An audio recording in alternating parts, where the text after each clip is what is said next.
what I want to demonstrate here, I've got my track set up and everything, how to recognize, I guess, a key signature when you're not playing the root. And so I'll just go ahead and give it away here. This song is in the key of D flat major, and you might recognize it. I'm only going to play like the opening verse of the song. I'm going to loop it 2 times, and the song does not use the root through most of the song until you get to the chorus, of course.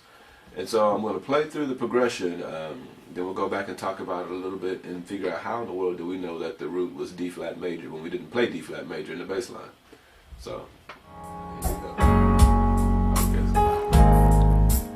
got the hand.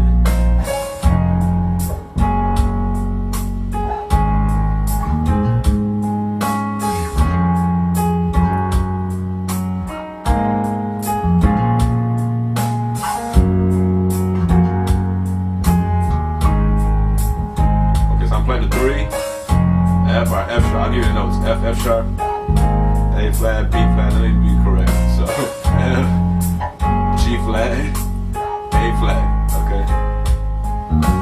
F, G flat, A flat, B flat, G flat, A flat. Okay. So in the progression, I'm playing F, G flat, A flat, B flat. Now do the same thing again. F, G flat, A flat, F, G flat, A flat, B flat, G flat, A flat. Okay, with those notes being played, I was like, you're probably wondering, how do you know that the root was D flat?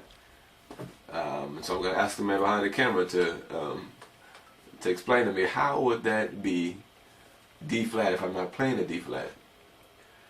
Well, since he's not saying anything, he's leaving me out here by myself. You have to get used to, again, I can't say it enough, get used to hearing, recognizing the scale without always hearing the root first. Okay? Not to say that you have to go develop perfect pitch, or be able to just say, oh, they're in the key of D flat, but at least know what number of the scale you're on when you're playing a song.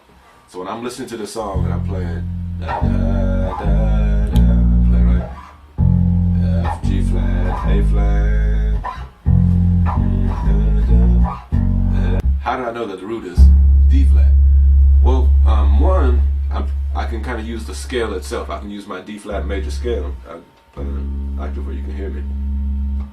I can kind of think about my G flat scale, and I can look at the notes I played, and I can say, okay, well, these notes I played all fit in the key of D flat. Okay, well that's fine, but they can also fit in another key as well. So then I've got to think about what's going on in progression, getting used to hearing or recognizing common progressions, especially stuff like 1, 4, 5, and how cadence is back to 1. And so when I put all these different tools together, getting used to hearing all the degrees of the scale, as far as like, do I hear, if I'm in the key of D flat and I play the major scale, I can train my ear to hear the range from the 1 to the 2, 1 to the 2 versus the 1 to the 3, 1 to the 4, 1 to the 5, 1 to the 6, 1 to the 7, 1 to the 1. All those types of tools will help you sometimes to just sit down and sing, see if you can sing 1 to 2 without using your bass, And so pick a key, So I was going to use D flat. Right, I said 1, 2, now go back and check it. Okay, I was right. 1, 3, 1, 4. I'm about to get out of my range. 1, 5. Now I have to take it back down. So just, practice exercises like that. The pattern that I was playing is a common pattern as well. Because I'll just go ahead and give it away. I was playing 3, 4, 5, 6. That's another common pattern. We hear that a lot. And all it is, the 3 is substituting for the 1. So if I had played the same song instead of playing 3, 4, 5, 6, I could have actually played 1. The reason why, because in a lot of songs, if you listen closely, songwriters don't want to sound redundant. So they can use the same progression, just invert the chord and make it sound different from their last song. I could have played 1, 4, 5, 6, 1, 4, 5, 1, 4, 5, 6, 4, 5. And so just to not sound redundant, sometimes they'll just use a substituted note. So that first chord was a D flat major chord, except they were playing F as a bass note. So as we start to recognize chords, start to recognize the notes in the key without hearing the root all the time, recognize common patterns, things that are repeated over and over in songs, and all the scale, all the things about the major scale, how it's put together, the spacing, like from what note to the next note.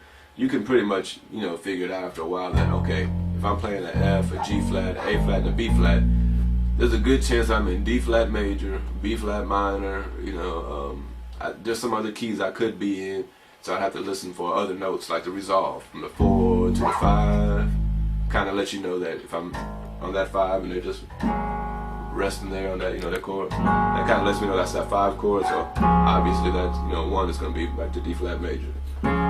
Okay, now I'll play the song again, and with the same progression, I'll use the 1 instead of the 3. Okay?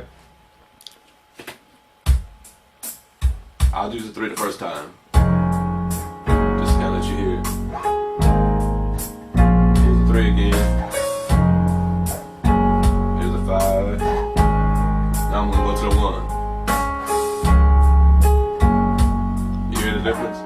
Same thing, just a different bass note.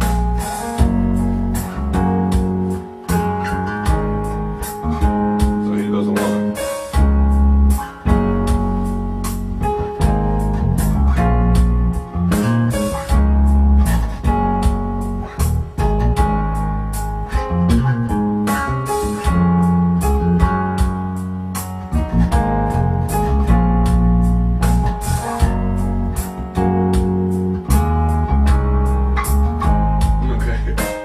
So, there's a lot of times, things you can do with changing notes, substituting notes.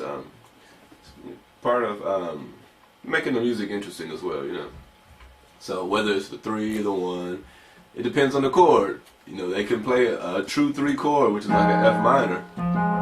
Then you gotta play F, Else you can have some looks. But in this song, and a lot of times the case is where you hear another chord like in place of the 3. For example, if I'm in the key of D flat, D flat, E flat, and F is the 3rd, I would hear like an F minor chord would be the typical 3 chord. But as in this song and in most of the songs that we play today, they don't do 3 chords to the 4 anymore. That's kind of like an outdated kind of sound. You probably heard that on some of those old records back in 1919, 1919. So normally today you hear like the 1 chord with the 3 in the bass, right? And so we'll cover more of that, I guess, when we get into what chord substitute, substituted bass lines and stuff like that, and inversions. So I guess a brief recap: if you think about when trying to figure out what key am I in when I don't play the root necessarily, think about the scale, think about the notes you're playing and what scale they're related to.